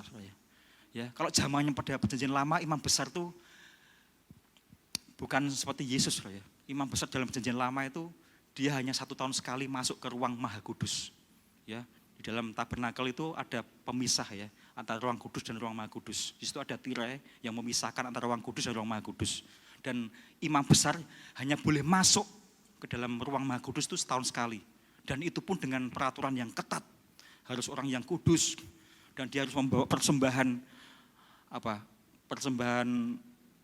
pendamaian ya, supaya dosa-dosa orang-orang Israel itu diampuni. Dia harus masuk ke ruang Maha Kudus. Ya, dan itu dia harus memakai pakaian lengkap, jubah lengkap, dan kakinya dipakai tali, dimasukin ditaleni sama tali gitu, dikasih sama kerincingan gitu ya, gemerincing gitu ya. Kalau jalan landuk kerincing gitu ya, masuk ke ruang Maha Kudus. Ya. Dan itu pun 1 tahun sekali. Dan kalau dia masuk, kalau tidak dengar suaranya berarti imam besar itu mati, saudara. Ada kesalahan, maka ditarik sama yang dari luar dengan tali. Ya. Tetapi ketika Yesus, saat-saat kematian Yesus di kayu salib, tirai itu terbelah menjadi 2 dari atas ke bawah. Dan kita bisa masuk akses langsung ke ruang Maha Kudus. Ya. Kita bisa masuk langsung, saudara. Menyembah Tuhan tidak usah pakai apa-apa, saudara. Saudara mungkin di kamar mandi pun saudara bisa menyembah Tuhan. Dimanapun kita langsung akses kita kepada Tuhan. Sebagai imam besar, dia turut merasakan penderitaan kita, merasakan kelemahan kita, merasakan kesedihan kita. Mari saudara kisah Tuhan, kita melihat bagaimana kalau wanita ini disembuhkan karena dia punya iman. Dia melangkah. Coba kita lihat Yakobus 2:26. Satu ayat kita lihat kitab Yakobus pasal yang kedua. Yakobus pasal yang kedua 26 dikatakan, sebab seperti tubuh tanpa roh adalah mati, demikian jugalah iman tanpa perbuatan adalah mati. Ya, saudara punya iman tapi enggak melangkah. Ya, wanita tadi mendengar berita-berita Yesus, dia mungkin mendengar banyak kesaksian mengenai Yesus. Tapi kalau dia diam saja, menunggu kalau Tuhan Yesus lewat, aku tak paling enggak, kalau sekarang ini biasanya orang yang terkenal Tuhan, kalau saudara mungkin mengenal seseorang, mungkin artis atau siapa, paling enggak saudara pengen mendekat. Ya. Kenapa wanita ini mendekat? Karena dia sudah mendengar sebelumnya tentang Yesus. Dia melangkah, meskipun di tengah-tengah kerumunan orang banyak. Secara manusia enggak mungkin. Dia sakit kondisinya, dia wanita, di tengah-tengah gerombolan berdesak-desakan, tapi dia melangkah dengan iman. Dan ada hasilnya. Dan Yesus melihat iman tersebut. Dan terjadilah kesembuhan. Maka dikatakan dialah yang membangkitkan iman kita dan memeliharanya dari permulaan sampai dengan yang akhir. Saudara. Kita melihat saudara ya, Ibrani 6 tadi. Kembali ke PowerPoint. Ibrani 6 ayat 19 sampai 20.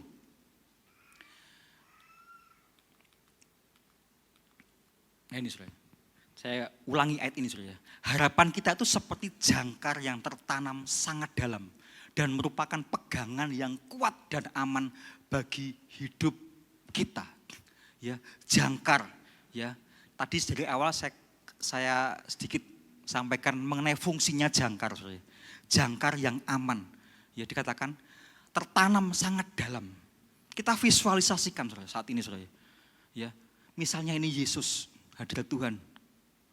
Saudara bawa jangkar, saudara lemparkan jangkar itu. Tersangkut kepada Yesus sebagai pegangan yang kuat. Ya, di situ ada jangkar saya, jangkarnya Susan, jangkarnya Pak Willy, jangkarnya siapa lagi? Bu Leles, jangkarnya semua jemaat, Pak Yulias dan sebagainya, semua jangkarnya Siti, jangkarnya Pak Sule, sama. Tersangkut dengan kuat. Bagian kita hanya pegangan, berpegangan terus, jangan sampai lepas. Fungsinya jangkar, itu gambaran bagaimana ketika jangkar itu tertanam sangat dalam. Dan bagian kita apa? Pegang erat-erat, jangan sampai lepas. Sama sebuah kapal kalau ditambatkan jangkar itu, jangkarnya enggak kendor, talinya. Benar enggak? Talinya harus kencang, lurus. Benar ya Pak ya? Pak nelayan ya, Pak Sutar ya. Loh, saudara, saya belajar dari Google saudara, mengenai jangkar dan kapal ini. Saya pelajari, kapal itu harus semakin badannya besar, gelombangnya besar, talinya semakin panjang. Benar? Nah, manduk-manduk, benar. Talinya semakin keras, semakin kuat. Dan jangkar itu tidak kelihatan, saudara. Ya, jangkar itu tertanam dalam. Tidak ada namanya pelaut tuh lihat jangkar. Dia jangkarku ya. Asal sudah tertambat dan talinya tuh kenceng, rantainya kenceng. Itu sudah berfungsi sudah. Sama. Ketika kita menurunkan sebuah jangkar pengharapan kita kepada Yesus. Seolah-olah Yesus tidak kelihatan. Seolah Tuhan tidak bekerja. Tuhan di tengah-tengah badai masalah ini kamu di mana? Sepertinya kita bertanya. Tuhan itu di tuh, ngaku masalah ini kok seolah-olah Tuhan itu kok diam aja. Ingat sudah firman Tuhan mengatakan bahwa Allah turut bekerja dalam segala sesuatu untuk mendatangkan kebaikan bagi yang mengasihi Dia. Amin. Allah turut bekerja. Bukan berarti di tengah-tengah situasi masalah itu Tuhan diam aja. Tuhan mengerti kelemahan kita. Dia imam besar kok. Makanya jangkar tadi berfungsi ketika sudah masuk ke dasar lautan dan ditarik dan kapal tidak oleng, tidak goyah. Itu fungsinya jangkar. Dan yang kedua, jangkar itu selalu ada di depan kapal. Di haluan. Tidak ada jangkar itu di belakang. Benar Pak, di belakang? Di depan ya? Nah, mandok lagi. Saya tanya, Bapak pelaut, Pak Sutar, dia sudah keliling ke mana Pak? Ke Sumatera juga ya Pak, Kalimantan. Kalimantan paling jauh, bayangkan sudah di Tuban sampai Kalimantan loh sudah. Pelaut sudah, pelaut ulung ya. Ya, saingannya Pope. Ya. Keliling Kalimantan. Pasti bawa jangkar Pak ya kapalnya. Tidak mungkin wes nekat tuh ngaku seorang nangga sanggo jangkar. Loh, akan hilang sudah, mungkin Pak Sutar akan nanti terbawa gelombang ke Brasil sana, mau kemana, mau ke Samudra Hindia. Sudah. Bisa karena gelombang. Jadi yang kedua, yang ketiga, kalau yang pertama tadi bahwa sebagai pengaman, artinya Yesus sebagai pengaman hidup kita, aman hidup kita. Yang kedua, jangkar itu selalu fungsinya ke dalam, tidak kelihatan, tidak terlihat. Yang kelihatan hanya rantainya saja. Dan yang ketiga, jangkar tadi saya katakan bahwa selalu di depan, di haluan. Itu gambaran Yesus tuh harus selalu di depan kita. Amin. Yesus selalu di depan kapal kita, dalam kehidupan kita. Semakin kita sukses, berhasil, kita ingin hidup yang diberkati Tuhan, jangkar kita harus semakin kuat. Amin. Semakin masuk ke dalam. Dan yang dilihat hanya rantainya saja. Rantai berbicara mengenai persekutuan kita dengan Tuhan. Iman itu saudara, rantai itu saudara. Bayangkan kalau iman kita putus, rantainya putus, hilang pengharapan kita, jangkarnya hilang. Saudara. Makanya di tengah-tengah situasi ini, ayo kita semakin melekat, semakin persekutuan kita harus semakin intens, semakin tambah lagi saudara. Jangan sampai kita mengalami masalah tambah hilang saudara. Banyak di antara kita yang hilang, gak tahu kemana saudara. Di tengah-tengah situasi masalah demi masalah, enggak tambah dekat sama sesama saudara seiman, tapi tambah menghilang. Yo hilang saudara, hilang tenanan saudara. Kapalnya hilang saudara. Makanya rantai itu berbicara mengenai iman, persekutuan. Persekutuan dengan saudara seiman secara horizontal juga secara vertikal kepada Tuhan. Hubungan kita dengan Tuhan semakin erat, semakin dikuatkan dengan yang namanya iman jangkar tadi. Supaya kapal kita enggak hilang, enggak kandas, tidak terbalik, dan sebagainya. Saya katakan tadi dari awal bahwa kita pasti punya yang namanya pengharapan. Saudara ingin diberkati, amin. Saudara keluarganya ingin baik-baik dan sukses semua, amin. Itu pengharapan kita. Saudara nanti ingin masuk surga, amin. Amin. Saudara nggak ingin gagal, amin. Tidak ada orang pengen gagal, aku pengen gagal, sekali-sekali pengen gagal. Ada yang sini sekali-sekali pengen gagal? Tidak ada ya? Ada? Tidak ada sudah pengen gagal tuh. Pokoknya yang aku kerjakan harus berhasil, sukses. Itu namanya punya pengharapan yang baik. Ya, menghidupkan doa-doa kita. Itulah sudah fungsinya jangkar sudah ya. Menghidupkan, artinya Yesus yang sebagai nomor satu di depan kita. Jangan sampai persekutuan kita dengan Tuhan, dengan sesama kita semakin menjauh. Aku tak nyepisik lah. Aku banyak masalah. Atau saudara yang sudah melayani bilang gini, aku tak cuti. Tidak ada sudah cuti pelayanan. Aku cuti sih. Lah kenapa kok cuti? Pelayanan kok cuti? Masalahku masih banyak. Nanti kalau sudah tidak ada masalah loh, saudara, mungkin enggak saudara, tidak ada masalah. Tidak mungkin selama kita hidup itu pasti ada yang namanya masalah. Tergantung kita itu sudah anggap besar, kecil, sedang, semua itu pasti masalah yang namanya hidup. Kalau tidak ada masalah itu, kalau sudah RIP, apa saudara? Rest in peace, ya sudah tidak ada nyawanya, itu sudah tidak ada masalah saudara. Mari pada kesempatan pada sore malam hari ini, kita lihat bagaimana fungsinya jangkar yang kuat. Pegang erat-erat jangkar itu saudara. Pegang erat-erat. Kita buka satu ayat saudara dalam kitab Ibrani pasal yang ke-6. Ayat yang ke-11 sampai 12. Ibrani pasal yang ke-6. 11 dan 12.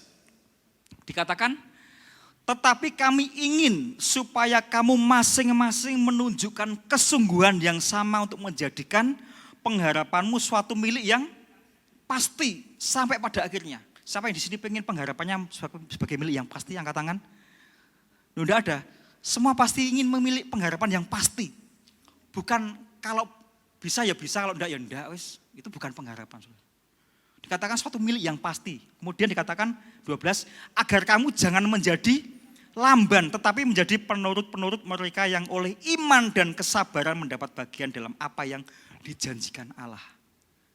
Iman dan kesabaran. Banyak orang punya iman tapi tidak sabar. Banyak orang sabar tapi tidak beriman. Tapi dikatakan ini punya iman dan kesabaran. Supaya kita apa? Punya pengharapan sebagai milik yang pasti.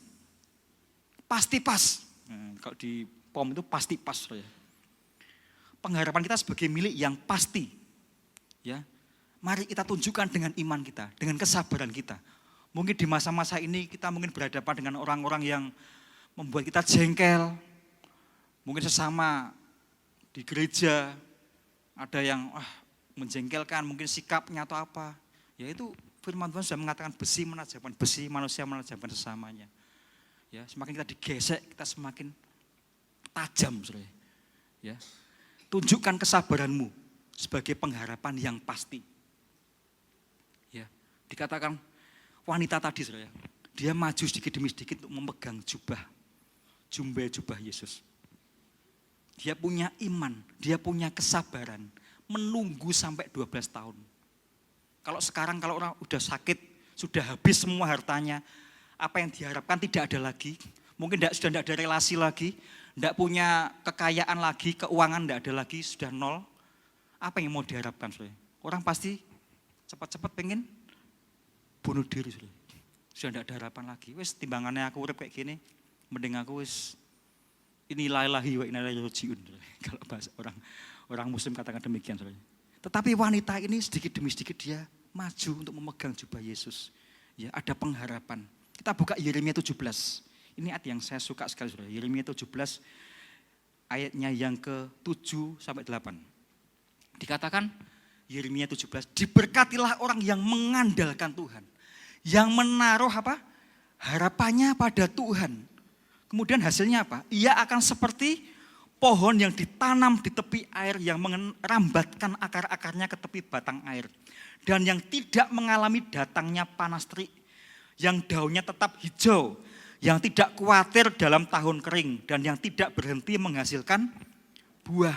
Meskipun kita di tengah-tengah situasi panas, kondisi yang tidak nyaman, kita hari ini diperhadapkan dengan minyak yang langka, gula yang langka, dan harga minyak melambung tinggi. Tadi sebelum saya berangkat, saya coba lihat TV Kompas itu, ya di kota lain itu, di pasar pun tidak ada yang namanya minyak. Minyak langka, hilang, tidak tahu kemana. Apa minyaknya Repsol semua, pengangkatan minyaknya, tidak ada minyak. Nah itu kadang-kadang situasi-situasi yang kita kadang-kadang terpancing untuk ikut emosi, ikut-ikutan demo. Siapa yang sini suka antri minyak? Angkat tangan. Antri minyak, saudara. Ya, ibu-ibu saya beberapa waktu yang lalu sempat ikut rebutan minyak, saudara. Saya cerita sama teman profetik, tidak sengaja saya ke Samudra. Saya memang tidak sengaja beli, saya pulang dari Ngelesi, saya mampir ke Samudra, mau beli sesuatu yang bukan minyak. Saya agak curiga di tempat anunya minyak itu kok banyak orang gerombolan itu ada apa. Ternyata ketika pegawainya Samudra keluar membawa dus-dusan minyak, ternyata itu saudara. Rebutannya saya mau ambil satu, tangan saya dipegang-pegang saudara. Saya kebut, saya tak ambil satu. Baru tahu rasanya orang royoan minyak itu saudara. Padahal saya nggak sengaja, saya cerita sama istri saya, aku nggak sengaja loh. Mlebu samudra, aku nggak beli minyak kok, tapi kok ndelok lho, kok ibu-ibu kabeh pakai kerudung rebutan saudara. Ya, saya ambil satu, set toh tanganku, pegang-pegang saudara. Satu tok 2 liter aja saudara. Itu minyak belum naik saudara. Setelah seminggu saya lihat sana kembali sana loh, yang hilang gula ya saudara. Gula enggak ada. Iki piye to? Ya itulah saudara. Kita sedang diperhadapkan hal-hal yang kadang-kadang di luar pemikiran kita. Pernah saudara nyangka kalau minyak enggak ada saudara. Gula enggak ada. Loh, Indonesia itu kan minyaknya banyak saudara. Sampai demikian. Saya enggak tahu, kita enggak bicara soal politik ya. Tetapi mari dari ayat ini dikatakan tetap hijau di datangnya meskipun panas terik, tapi daunnya tetap hijau. Dan tidak khawatir, saudara mau minyak harga berapa enggak khawatir, asal kita bisa beli. Amin. Enggak usah khawatir, dikatakan tidak usah khawatir. Kenapa enggak khawatir? Kita punya berharap kepada Tuhan tadi, harapannya pada Tuhan. Dan dikatakan dan tidak berhenti menghasilkan buah, tetap berbuah. Pak David seringkali katakan buah tetap bersuka cita, tetap damai sejahtera. Karena apa? Mengandalkan, menaruh harapannya kepada Tuhan. Ini loh saudara, pentingnya. Makanya jangkar kita harus, ayo pegangan. Jangan kita punya anggapan, wes pokoknya dijamin sama Tuhan. Wes tenang aja. Salah saudara. Tetap saudara punya tanggung jawab berpegang terus. Pegang terus. Ya, jangan sampai kita terlena. Ya, dikatakan tadi saudara. Satu ayat lagi, kita Peratapan 3. Kita Peratapan pasal yang ketiga.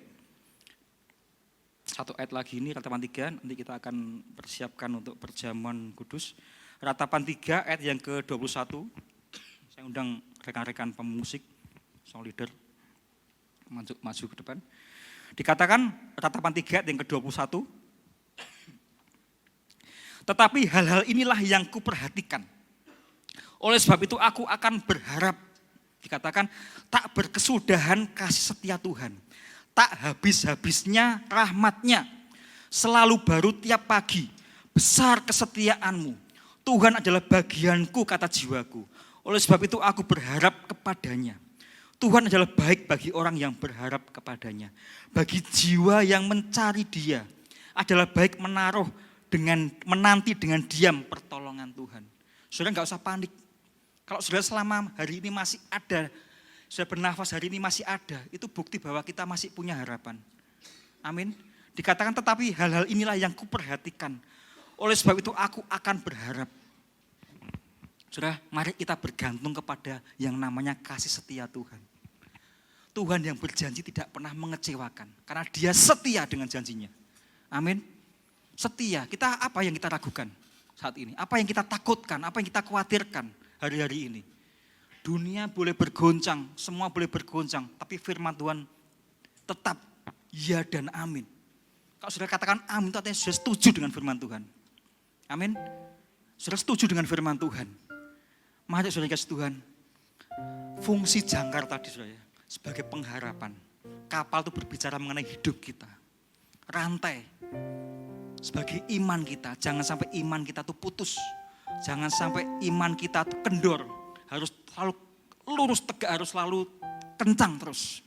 Iman kita terus kencang terus. Seperti kapal ketika sedang ditaruh jangkar, tetap kuat, tetap bertahan di tempatnya. Tidak oleng, tidak berpindah-pindah.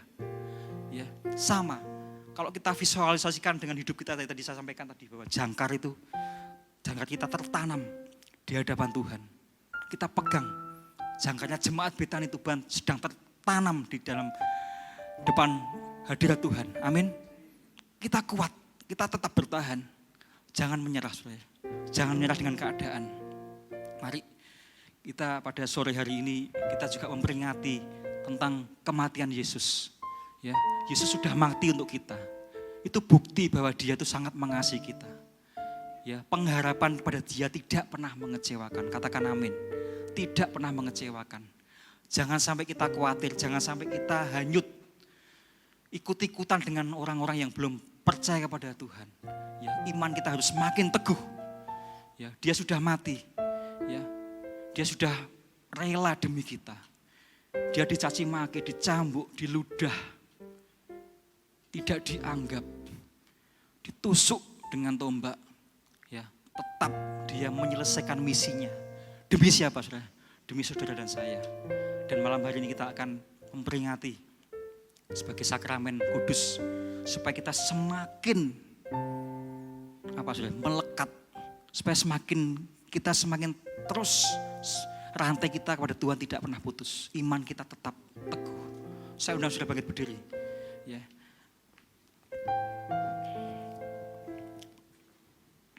Kira masyandara lamataku.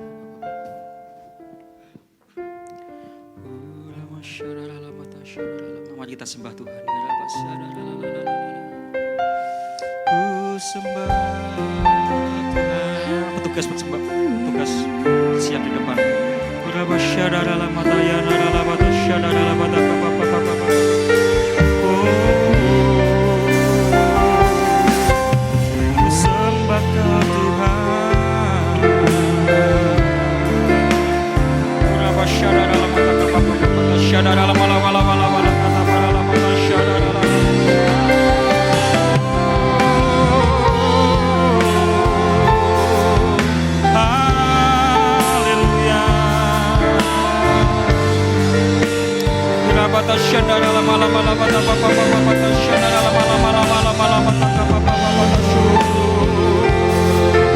Kau Miliki firman Tuhan saudara dalam kehidupan kita, supaya imanmu timbul, supaya imanmu bangkit. Kami punya pengharapan yang kuat Tuhan.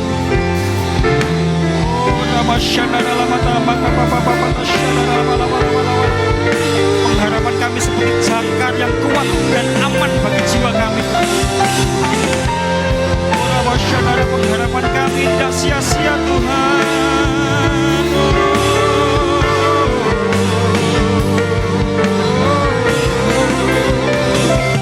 Kami sembah Kau Tuhan, kami sembah Kau Yesus.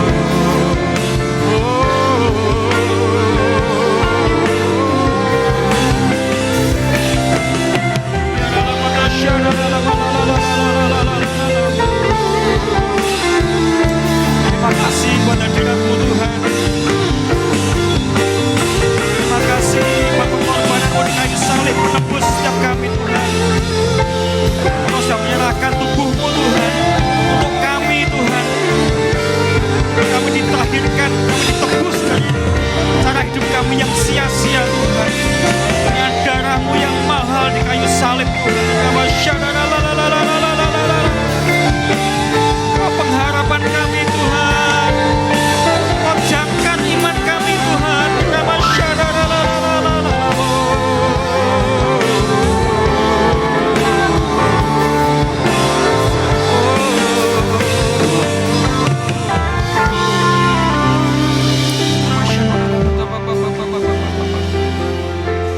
Ingat saudara, ketika kita penuh dengan firman, ketika kita punya iman,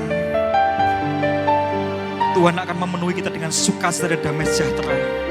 Meskipun situasi dunia yang tidak nyaman, situasi dunia yang sangat menakutkan, asal kita punya iman yang teguh, kita akan menerima sukacita dan damai sejahtera. Kita akan diberikan kekuatan oleh Roh Kudus, sehingga kita berlimpah-limpah dalam pengharapan kita. Limpah dalam pengharapan kita. Terima kasih Tuhan buat firman-Mu Tuhan.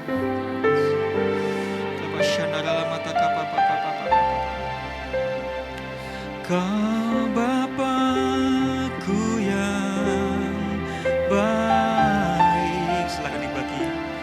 Mengerti bahasa tetesan air mata, tak Kau biarkan ku berjalan sendirian, sebab Kau Bapakku yang baik. Kau Bapakku yang baik, Kau Bapakku yang baik.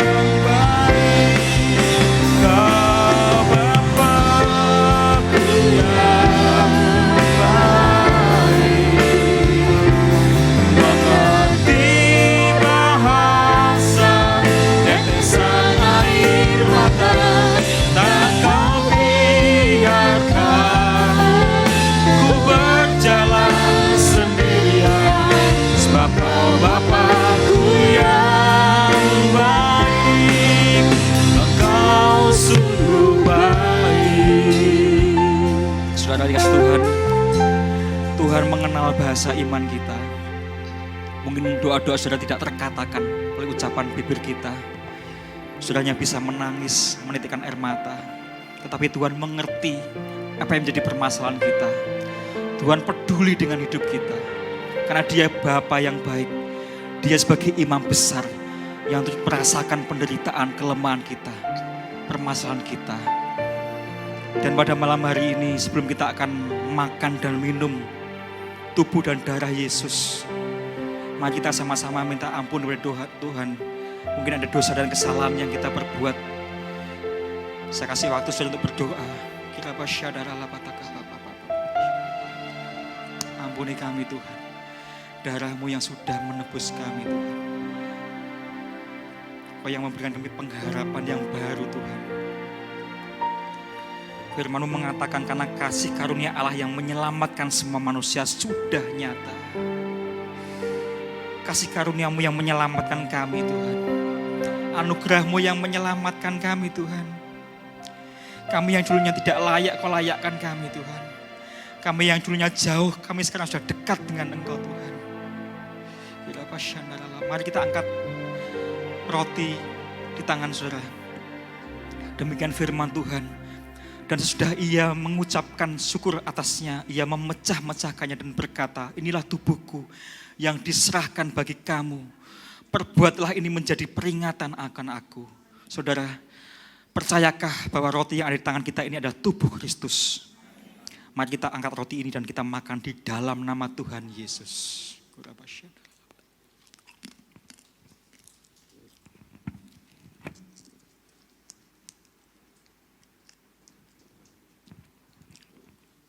Demikian juga ia mengambil cawan, sudah makan lalu berkata, cawan ini adalah perjanjian baru yang dimateraikan oleh darahku. Perbuatlah ini setiap kali kamu meminumnya menjadi peringatan akan aku. Saudara, percayakah bahwa anggur yang di tangan kita ini adalah darah Kristus? Mari kita angkat anggur ini dan kita minum di dalam nama Tuhan Yesus Kristus.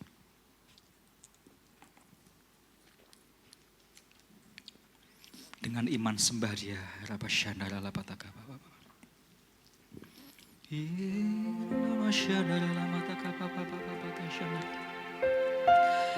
Kami sudah dimateraikan oleh darah-Mu Tuhan. Kami sudah manunggal dengan tubuh-Mu Tuhan. Engkau di dalam kami Tuhan. Engkau sebagai pusat hidup kami Tuhan.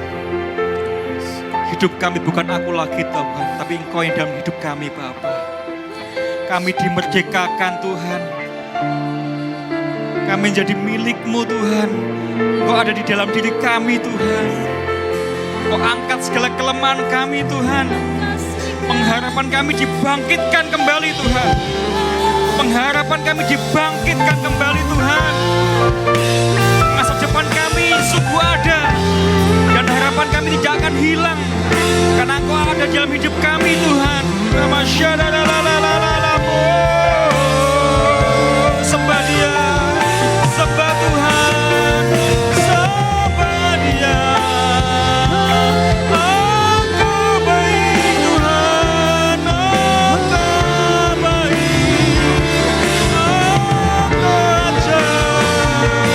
Engkau mulia Tuhan. Engkau luar biasa Bapa.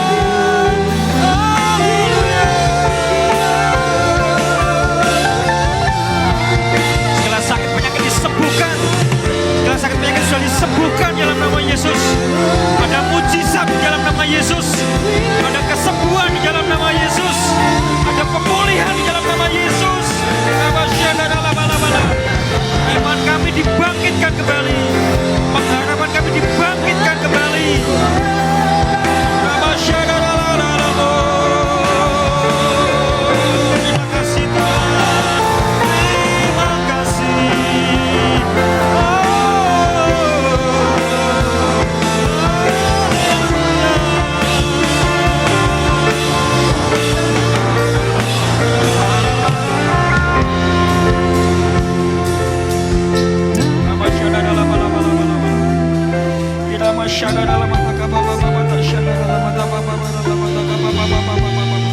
kasih Tuhan.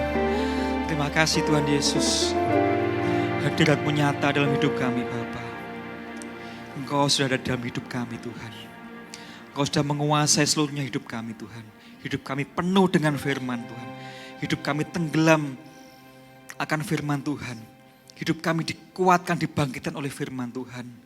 Kami sudah makan tubuh-Mu dan minum darah-Mu Tuhan. Terima kasih Bapa. Ada kemenangan dalam hidup kami Bapa. Segala kemuliaan, pujian, hormat hanya bagi nama Bapa. Di dalam nama Tuhan Yesus, semua yang telah menerima berkat Tuhan sama-sama berkata, amin.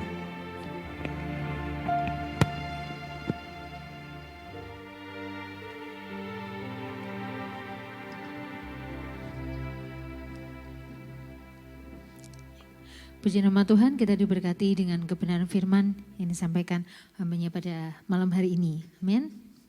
Ya, terima kasih untuk pelayanan Bapak Pastor Gigih Daud di tempat ini. Tuhan Yesus memberkati. Dan untuk selanjutnya, pada hari Kamis tanggal 24 2022 di tempat ini kita akan sama-sama mengikuti Tuban Blessing yang akan dilayani oleh Pastor Joshua Guana Tanjung dari Surabaya. Dan kemudian, ya, baik, Jumat, Beware, pukul 5 di ruang Estel. Ya, dengan dress code-nya bebas. Ya, begitu yang bisa saya sampaikan untuk malam hari ini. Mari kita akan memberikan persembahan. Saya undang pelayan persembahan masuk ke depan. Hari ini ada 2 kali persembahan untuk ucapan syukur dan tatangan untuk sembako hari raya.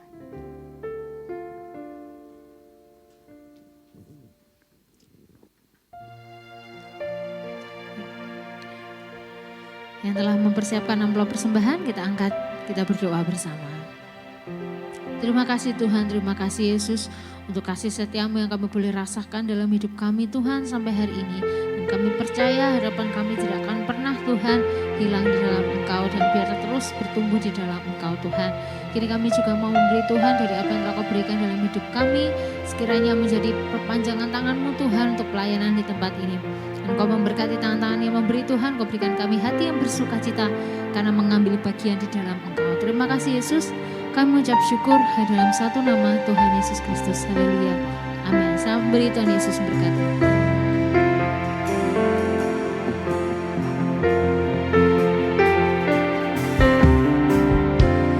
Banyak yang Kau perbuat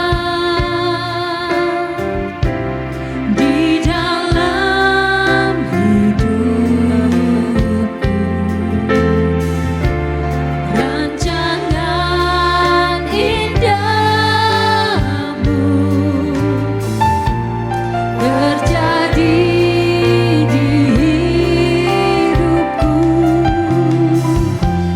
Bapa yang mengerti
kasih Tuhan. Sebelum kami akan meninggalkan tempat ini Bapa, Hamba-Mu berdoa buat umat-Mu yang saat ini mengalami sakit Tuhan. Kuasa bilur-Mu menyembuhkan di dalam nama Tuhan Yesus. Yang membutuhkan pekerjaan Tuhan, Tuhan tolong berikan jalan keluar, memberikan yang terbaik buat umat-Mu Tuhan. Yang saat ini berwira swasta Tuhan, yang bekerja ikut orang Tuhan, ataupun sebagai pegawai negeri Tuhan, swasta Tuhan, apapun yang dikerjakan oleh umat-Mu Tuhan. Tuhan memberkati mereka Tuhan, memberkati umat-Mu Tuhan. Jadikan umat-Mu menjadi kesaksian di tengah-tengah dunia ini Tuhan. Sehingga nama Tuhan Yesus dipermuliakan, nama Yesus dikenal melalui hidup kami Bapa. Karena kami membawa nama-Mu Tuhan di tengah-tengah dunia ini Bapa. Memberkati kami semua Tuhan yang tidak bisa hadir pada malam hari ini Tuhan. Mungkin yang sudah lama Tuhan undur, kecewa, atau mungkin takut Tuhan. Tuhan, Kau sumber pengharapan kami Tuhan. Kau akan menarik kembali Tuhan jiwa-jiwa yang terhilang Bapa di dalam nama Tuhan Yesus. Tuhan ingatkan kembali melalui firman-Mu Tuhan, supaya mereka bangkit kembali imannya Tuhan. Dan bersama-sama dengan kami ikut ibadah secara onsite Tuhan. Terima kasih Tuhan buat malam hari ini Tuhan. Memberkati setiap umat-Mu yang sudah setia hadir Tuhan, setiap hari Minggu maupun hari Kamis Tuhan. Yang setia beribadah Tuhan, Kau perhitungkan Tuhan. Buat mereka berhasil selalu mempermuliakan nama-Mu Tuhan. Berkati pekerjaan mereka, hidup nikah umat-Mu Tuhan. Berkati Tuhan, anaknya diberkati Tuhan. Semuanya yang diusahakan dengan tangannya membuat nama-Mu ditinggikan, dipermuliakan Bapa. Terima kasih Tuhan karena Engkau sebagai pusat sumber kehidupan kami Tuhan. Kau tidak pernah mengecewakan kami Tuhan. Kau tambah-tambahkan iman pengharapan kami Tuhan kepada Engkau Tuhan. Supaya kami hidup limpah dengan firman-Mu Tuhan. Terima kasih Bapak, terima kasih. Dan kami bisa mendengar Tuhan, umat-Mu Tuhan mengalami kesaksian Tuhan di tengah-tengah dunia ini Bapak. Memberkati hamba-Mu Bapak David yang tidak bersama dengan kami karena tugas pelayanan di Bojonegoro Tuhan. Memberkati hamba-Mu Tuhan dalam perjalanan pulang Tuhan. Tibakan dalam keadaan selamat Tuhan, dan bisa berkumpul bersama dengan keluarga dan bersama dengan kami umat-Mu Tuhan. Berkati juga Ibu Gembala Tuhan yang ada di Makassar Tuhan, karena tugas Tuhan memberkati, lindungi, jagai Tuhan. Seperti Kau menjagai biji mata-Mu Bapa. Juga setiap kami semua Tuhan Kau jagai, lindungi kami semua Tuhan. Mari kita mengangkat tangan kita minta berkat daripada Tuhan. Tuhan memberkati Engkau dan melindungi Engkau. Tuhan menyinari Engkau dengan wajahnya dan memberi Engkau kasih karunia yang berlimpah-limpah. Tuhan menghadapkan wajahnya kepadamu dan memberi Engkau damai sejahtera dari sekarang sampai selama-lamanya. Dan kami milik-Mu Tuhan, kami punya pengharapan yang berlimpah-limpah Tuhan, karena Engkau menjadi pusat hidup kami Bapa. Terimalah berkat daripada Allah Bapa, Allah Putra dan Roh Kudus. Dengan penuh ucapan syukur, mari semua yang setelah menerima berkat Tuhan bersama-sama mengatakan amin. Terima berkat Tuhan.